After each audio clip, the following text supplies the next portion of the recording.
দেশের 18তম attorney general হিসেবে দায়িত্ব গ্রহণ করেছেন ব্যারিস্টার রুহুল কুদ্দুস কাজল। দায়িত্ব গ্রহণের পর তার প্রথম কার্যদিবস আজ। অ্যাটর্নি জেনারেল অফিসের সামনে আছেন সহকর্মী মাহমুদ হাসান। ধন্যবাদ আপনাকে।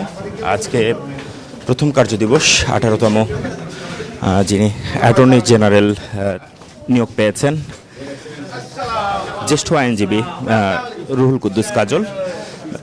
তিনি কিন্তু এখন অ্যাটর্নির অফিসে এসেছেন এবং তিনি কিন্তু যার সহকর্মী যারা আছেন তাদের সাথে সৌজন্য সাক্ষাৎ করছেন এবং তারপরে তিনি তার যে অ্যাটর্নি জেনারেলের যে কার্যালয় সেখানে তিনি বসবেন এবং পরবর্তীতে তিনি সাংবাদিকদের সাথে কথা বলবেন।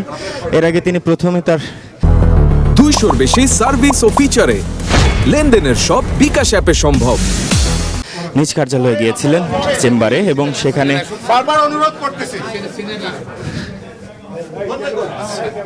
এবং সেখান থেকেই তিনি তারপরে তার যারা সহকর্মীরা রয়েছেন সিনিয়র এবং জুনিয়ররা তাদের সাথে সৌজন্য সাক্ষাৎ শেষে এখন বর্তমানে তিনি অ্যাটর্নি জেনারেলের যে কার্যালয় সেখানে নিয়ে এসেছেন এবং তিনি এখন তাকে